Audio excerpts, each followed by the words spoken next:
Myths of Shiggorath by Mimophonis. Shiggorath invents music. In the earliest of days, in a time when the world was still raw, Shiggorath decided to walk amongst the mortals. He donned his guise of gentleman with a cane and moved from place to place without being recognized. After 11 days and 11 nights, Shiggorath decided that life among mortals was even more boring than his otherworldly existence. What can I do to make their lives more interesting, he said to himself. At that same moment, a young woman nearby commented wistfully to herself, "The sounds of the birds are so beautiful." Shiggorath silently agreed with her. Mortals could not make the beautiful and inspired calls of the birds. Their voices were wretched and mundane. He could not change the nature of mortals, for that was the purview of other Daedric princes. However, he could give them tools to make beautiful sounds. Shiggorath took hold of a petulant woman and ripped her asunder. From her tendons he made lutes. From her skull and arm bones he made a drum. From her bones he made flutes. He presented these gifts to the mortals, and thus music was born. Couldn't just use an animal or like wood. Had to rip a lady asunder. Nords of Skyrim. Nords of Skyrim, my people, my pride. Respected reader, my name is Hormund Wolfheart, and I am a Nord. But more importantly, I am a Nord born and raised in the land of Skyrim. I write this volume in the desperate hope that the rest of Tamriel can come to know my people as they deserve to be known, and understand this province for what it truly is, a place of uncontested beauty and culture. Some of what you know is undoubtedly true. Physically, we Nords are an impressive and often imposing sight. Tall of stature, strong of bone, and thick of muscle. Our hair is often fair and worn braided, as has been the custom for generations. Often we are swathed in the hides of beasts, for such creatures are abundant in Skyrim, and we would be foolish not to take advantage of such an available resource. Having read this far, you may be shocked at the strength of my words and the literacy of a northern savage. Many Nords can both read and write. My father began my instruction in the way of letters when I was but a bairn, as did his father and his father before him. But the accomplishments of the children of Skyrim are multitude and go beyond mere wordcraft. For we are artisans as well, and through the ages have learned to manipulate steel the way a sculptor would clay. Indeed, I have seen with mine own eyes visitors from High Rock and Cyrodiil weep in disbelief as they beheld the blades wrought in the fires of the Skyforge and honed to beautiful deadliness by the god-touched hands of Clan Greymane. But how can this be true, you ask? How are such achievements possible from a people who have yet to emerge from the muck and snow? Again, provincial bias clouds the truth. The cities of Skyrim are a testament to Nord ingenuity and craftsmanship. Chief among them are Solitude, seat of the High King and capital of the province. Windhelm, ancient and honored, a jewel in the snow. Marketh, carved into the living rock itself in ages long since past.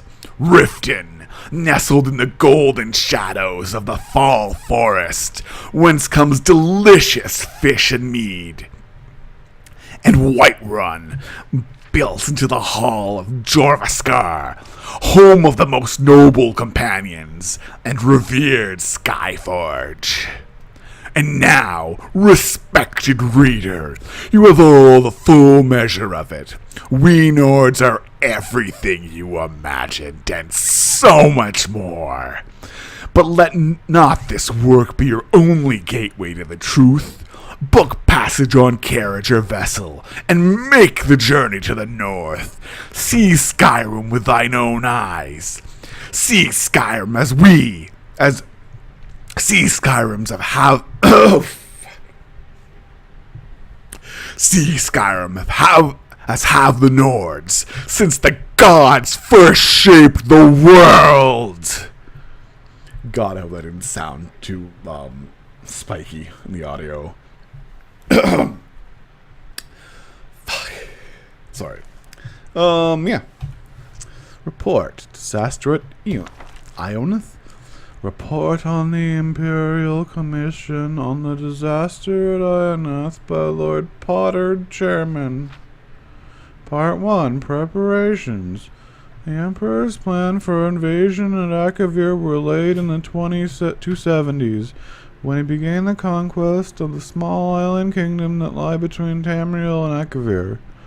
When the fall in the Black Harbor in Estonia in 282, Uriel V was already looking ahead to the ultimate prize. He immediately ordered extensive renovations to the port which would serve as the marshalling point for the invasion force and as the main supply source throughout the campaign. At this time, he also began the construction of the many large ocean-going transports that would be needed for the final crossing to Akavir, in which the Navy was previously deficient. Thus, it can be seen that the Emperor's preparations for the invasion were laid well in advance, before even the conquest of Esronet was complete, and was not a sudden whim as some have charged. When Prince Bashamon yielded Esronet to imperial authority in 284, the Emperor's full attention could be devoted to planning for the Akavir campaign. Naval expeditions were dispatched in 285 and 286 to scout the sea lanes and coastlines of Akavir, and various imperial intelligence agents, both magical and mundane, were employed to gather information. On the basis of all this information, the kingdom of Tassacy in the southwest of Akavir was selected as the initial target for the invasion. Meanwhile, the Emperor was gathering his expeditionary force. A new Far East fleet was created for the campaign, which for a time dwarfed the rest of the Navy. It is said to be the most powerful fleet ever assembled in the history of Tamriel. The 5th, 7th, 10th, and 14th Legions were selected for the initial landing, with the 9th and 17th to follow as reinforcements once the beachhead was secured. While this may seem to the layman a relatively small fraction of the army's total manpower, it must be remembered that this expeditionary force would have to be maintained at the end of a long and tenuous supply line. In addition, the Emperor and the army command believed that the invasion would not be strongly opposed, at least at first. Perhaps most crucially, the Navy had only enough heavy transport capacity to move 4 legions at a time. It should be noted here that the Commission does not find fault with the Emperor's preparation for the invasion. Based on the information available prior to the invasion, which, while obviously deficient in hindsight, great effort had been made to accumulate. War in Iraq, the Commission believes that the Emperor did not act recklessly or imprudently. Some have argued that the expeditionary force was too small. The Commission believes that, on the contrary, even if shipping could have been found to transport and supply more legions, an impossibility without crippling the trade of the entire empire, this would have merely added to the scale of the disaster. It would not have averted it. Neither could the rest of the empire be denuded of legions. The memory of the Cameron usurper was still fresh, and the emperor believed, and this commission agrees, that the security of the empire precluded a larger concentration of military force outside of Tamriel. If anything, the Commission believes that the expeditionary force was too large. Despite the creation of 2 new legions during his reign, and the recreation of the 5th, the loss of the expeditionary force left the Empire in a dangerously weak position relative to the provinces, as the current situation makes all too clear. This suggests that the invasions of Akavir was beyond the Empire's current strength. Even if the Empire could have fielded and maintained a larger force in Akavir, the Empire may have disintegrated behind him. Part 2. The Invasion of Akavir. The expeditionary force left Black Harbor on 23rd Rain's Hand, 288, and with fair weather landed in Akavir after 6 weeks at sea. The landing site was a small Tessie port at the mouth of a large river, chosen for its proximity to Tamriel, as well as its location in a fertile river valley, giving easy access to the interior, as well as good foraging for the army. All went well at first. The Tisassi had abandoned the town when the expeditionary force approached, so they took possession of it and renamed it Septimia, the first colony of the new imperial province of Akavir. While the engineers fortified the town and expanded the port facilities to serve the Far East Fleet, the Empire marched inland with 2 legions. The surrounding land was reported to be rich, well-watered fields, and, meeting no resistance, the army took the next city upriver, also abandoned. This was refounded as Ioneth, and the Empire established its headquarters there, being much larger than Septimia and better located to dominate the surrounding countryside. The expeditionary force had yet to meet any real resistance, although the legions were constantly shadowed by mounted enemy patrols which prevented any but large scouting parties from leaving the main body of the army. One thing the Emperor solely lacked was a cavalry, due to the limited space on the transport fleet, although for the time being, the battle mage is made up for this with magical reconnaissance. The Emperor now sent out envoys to try to contact the Tisassi king, or whoever ruled this land, but his messengers never returned.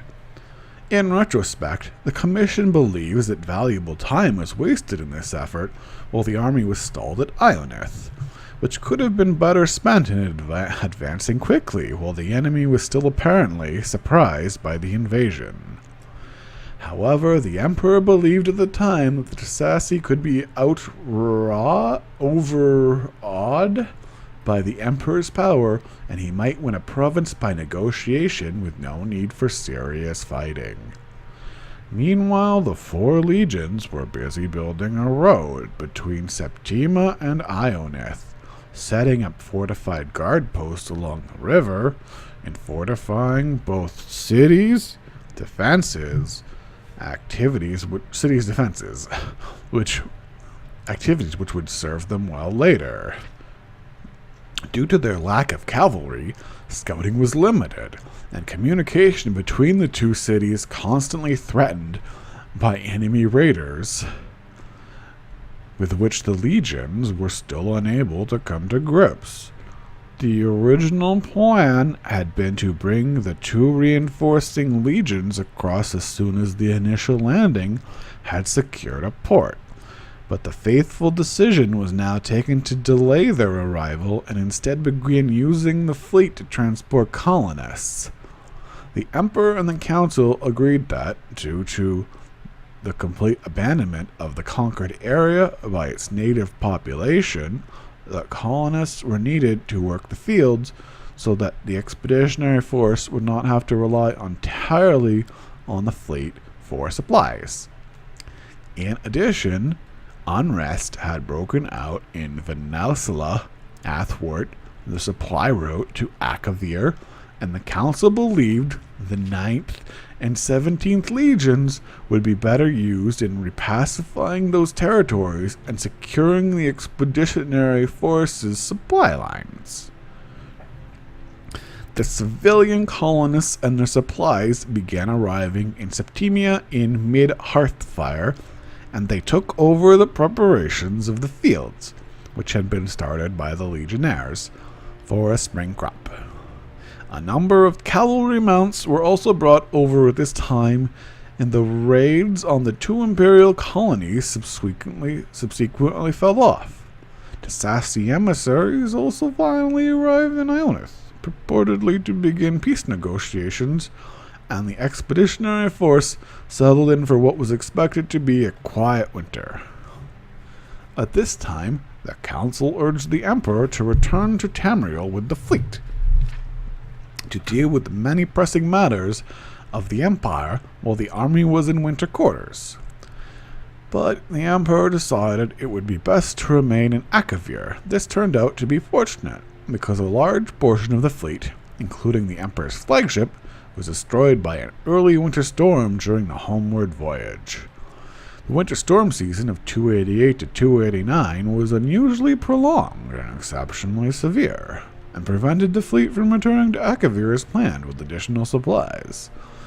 This was reported to the Emperor via Battle Mage, and it was agreed that the expeditionary force could survive on what supplies it had on hand until the spring.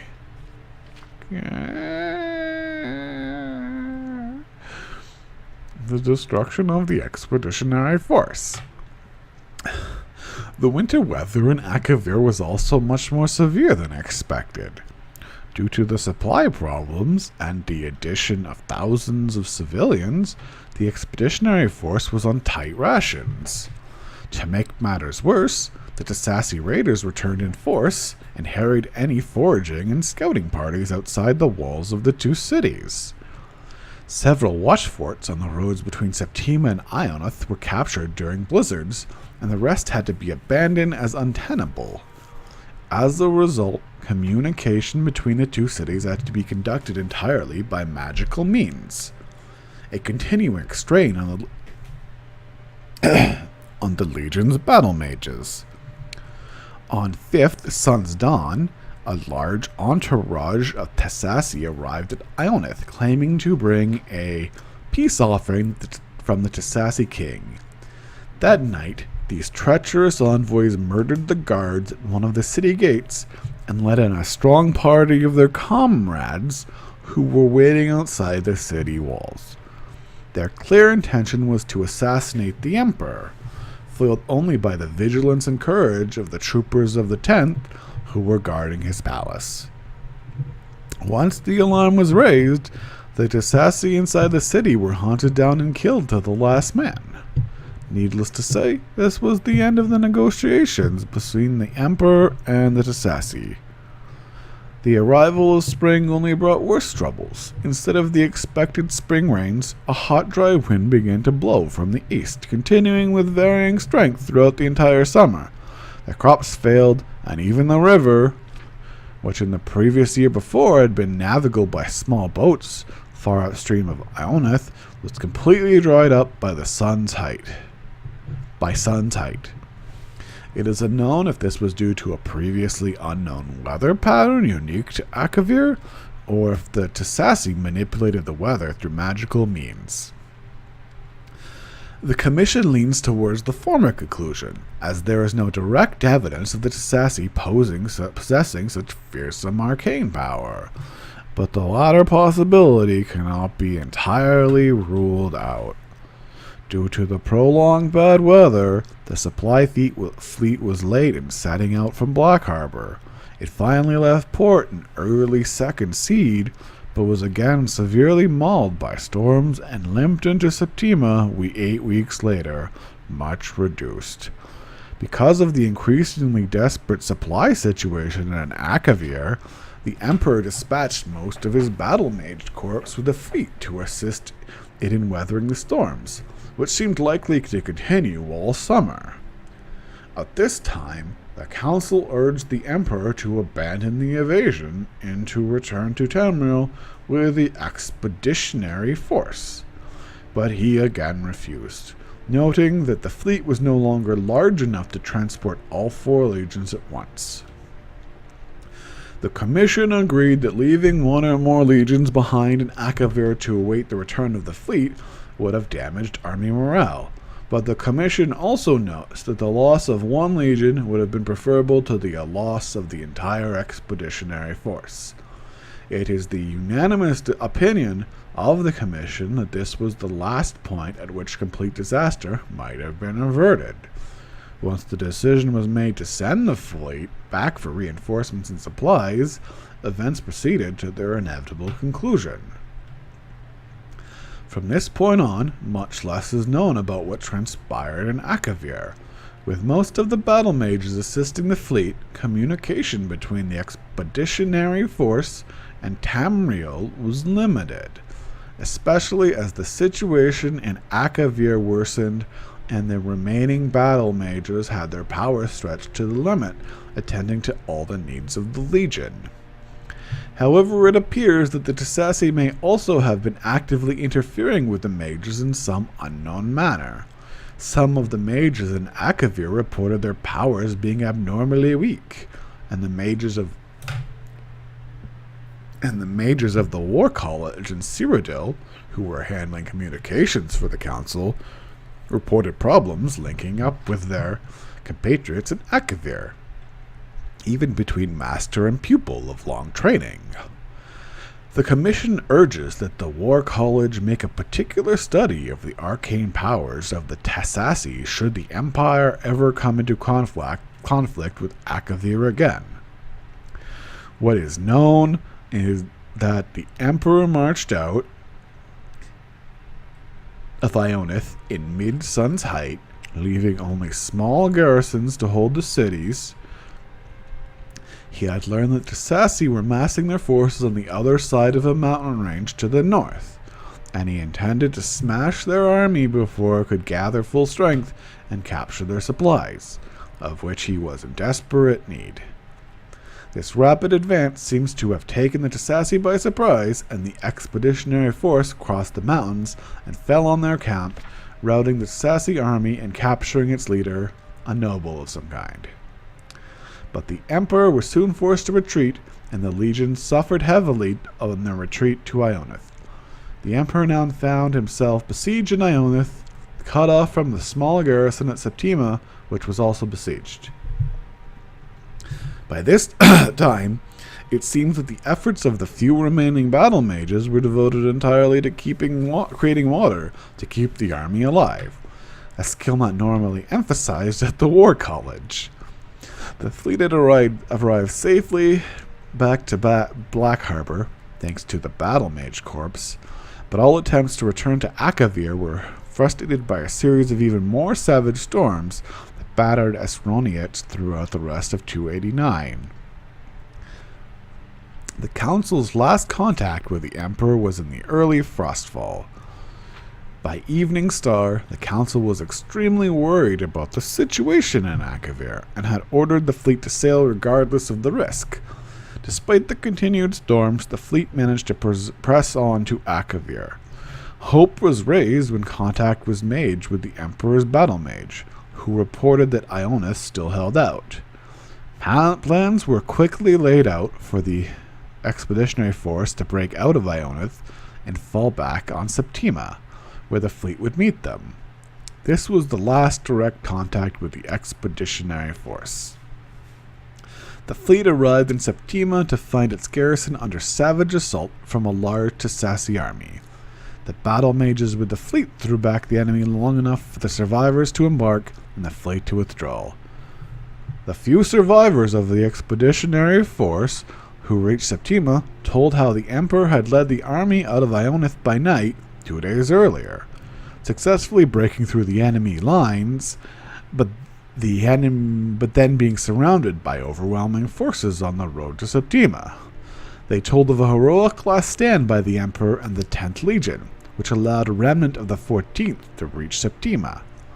2 survivors of the 10th arrived in Septima that night, having slipped through the enemy lines during their undisciplined victory celebration.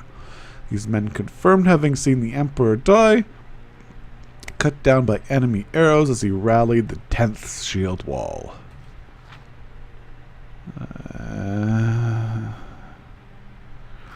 Conclusion. The Commission believes that the invasion of Akavir was doomed from the start for several reasons, none of which could have been foreseen beforehand, unfortunately. Despite extensive intelligence gathering, the expeditionary force was clearly unprepared for the situation in Akavir. The unexpected weather which plagued the army and navy was particularly disastrous. Without the loss of a majority of the Far East fleet during the campaign, the expeditionary force could have been withdrawn in 289. The weather also forced the Emperor to assign most of his battle mage corps to the fleet, leaving him without their valuable assistance during the fight which soon followed. And of course, the unexpected drought which struck Ionith during 289 dashed the hopes of the supplying the army locally and left the expeditionary force in an untenable situation when besieged in Ionith. The Tissaci were also much stronger than intelligence reports suggested. Information on the size of the army of the Tissaci were eventually able to field against the expeditionary forces vague. Information on the size of the army, as the only serious fight took place after regular communications were cut off between the Emperor and the Council. Nevertheless, it seems likely that the Tissaci outnumbered the Emperor's forces by several times, as they were able to force 4 crack legions into retreat and then keep them under siege for several months. As was stated previously, the Commission declines to criticize the initial decision to invade Akavir. Based on what was known at the time, the plan seems sound. It is only with the benefit of hindsight does it become obvious that the invasion had very little chance of success. Nevertheless, the Commission believes several valuable lessons can be taken from this disaster. First, the Tissaci may have extremely powerful arcane forces at their command. The possibility that they may have manipulated the weather across such a vast region seems incredible, and it should be noted that 3 commissioners strongly objected to this paragraph even being included in this report. And the Commission believes that this matter deserves urgent investigation. The potential danger is such that even the slightest possibility must be taken seriously. Second, the Tissaci appear to possess no navy to speak of. The expeditionary force was never threatened by sea, and the Far East fleet fought nothing but weather. Indeed, initial plans called for a portion of the fleet to remain in Akavir for use in coastal operations, but in the event there were very few places where the large vessels of the fleet could approach the land due to the innumerable reefs, sandbars, islands, etc. that infested the coastal waters north and south from Septima.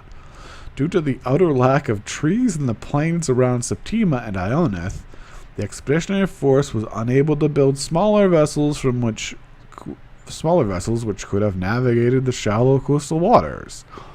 Any further military expeditions against Akavir would do well to consider some ways of bringing a means for ensured naval operations, in order to exploit this clear advantage against the Tissaci. An advantage that was sadly unexploited by the expeditionary force. Third, much longer-term study needs to be made of Akavir before another invasion could even be contemplated. The information gathered over the 4 years prior to the invasion was extensive, but clearly inadequate. The weather conditions were completely unexpected, the Tisassi much stronger than expected, and the attempted negotiation with the Emperor with the Tisassi a disaster.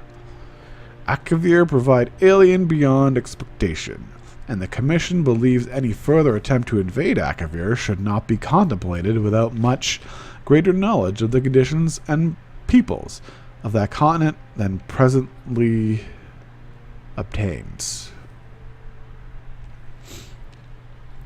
Finally, the Commission unanimously concludes that given what we know, any attempt to invade Akavir is folly, at least in the present state of the Empire. The Empire's legions are needed at home. One day, a peaceful, united Empire will return to Akavir and extract severe retribution for the disaster at Ionith and for our fallen Empire. But that day is not now, nor in the foreseeable future.